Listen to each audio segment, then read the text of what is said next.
If it's a controlled environment. So it's got a clean room, right? So you have to go into a... I'm not so sure if there is a clean room. Okay. I think, yeah, because I didn't actually get to tour the they facility. didn't give you all a tour? Well, they did, but I had an appointment that I had to rush to. Yeah. Okay.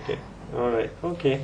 Good. All right. Thanks a lot. So this Center of Excellences look like it is going to happen, right? And it's going to be according to the Maximus, they would want to propose a table it on Parliament for the 10th Malaysia Plan, which they're studying the model now, and it would be out by March, so that they can table it in Parliament and argue over it, before October.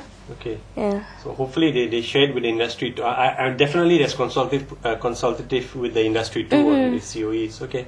Hopefully the definition of world class is quite robust and not lowering the bar, so to speak. But talking about that, let's move on to my visit to Lima yesterday. I'd actually gone to visit Sapura's booth in Langkawi, because I had met Datuk Sharil before about 3 weeks ago for interviewing him, because he's one of the finalists for the Ernst & Young Entrepreneur of the Year. And he said that if you wanted to talk about technology and what they were doing in terms of R&D, I had to come to Lima, because that's where they're showcasing, the fruits of their research labor. Okay.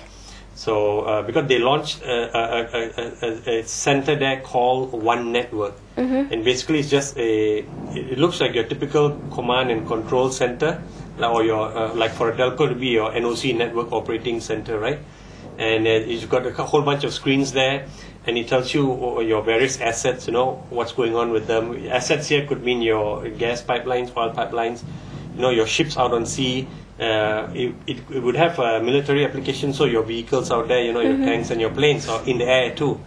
And this just talks about where everything is and what's going on with them. For example, if a ship offshore has caught fire, then they've got their own UAVs too, which is unmanned, aerial vehicles. So they can dispatch, see where the nearest UAV is, send it over there, have a video shot of what's going on, and send information linked to like the fire department and maybe radar too if you need people, or the civil defense force if you need them. So then everything is linked in one. Right now they're all disparate, silos, but this network now links everything together. And the interesting thing is it's developed by Malaysians for use by countries which have a lot of legacy systems, and they don't want to totally change everything and move to new systems. If you're vendor driven, they say you got to change to a new system, you got to leapfrog forward. But a lot of times you don't need to. So this system, is backward integrated, so you can use a lot of the legacy systems too. Which he says that they worked on this premise like 5 years ago, thinking that at some point in the future it would be a reality and it would make commercial sense for a lot of organizations and governments. And they're proven right, because the Malaysian government has ordered one, and they've got interest from a few other countries too. So, but basically his philosophy is in doing research, let's not do research when we get a contract or product based, but let's look at a vision that we think will happen in the future, like 4 or 5 years down the road, which is this, where they thought, communications would come together in terms of the military, in terms of the army, civil defense. How much have they invested in this? This one he didn't tell me, but I was told by somebody that the booth and the setup in Lima itself cost almost 5 million ringgit, which is a phenomenal amount. For a booth? It's not just not the booth, because they brought in their equipment too. They actually had it was a live site, Right. Because Najib came the morning. So it's a mobile. It's not mobile. It's supposed to be fixed, but just to demonstrate this for Najib, they said that it was the whole Jin Bank. Did they also name it One Network because of Najib? Of course lah. I mean, whatever the current buzzword is, it will be named that. So very prominent One Network.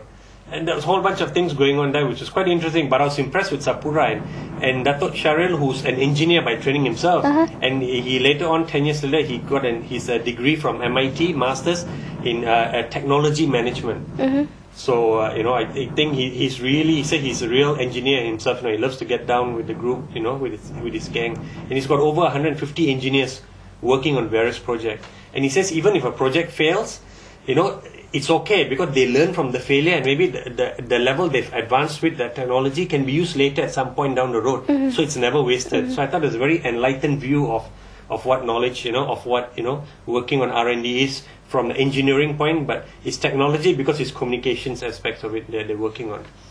So, and you don't hear about, and we don't normally cover companies like Sapura, right? Because they're big listed companies, so this is a nice opportunity. So I'll be doing a proper story on that, because I think there's a real good story here to tell. So, and that will come up at some point, in the future after we finish our bumper. We've got a headache over our bumper now. But anyway, I'm furiously getting the wind-up signal. We've gone overboard in terms of our 10-minute time schedule. We'll leave it in the capable hands of Daniel to snip it down. We will see you next week. Have a great and productive week ahead with technology.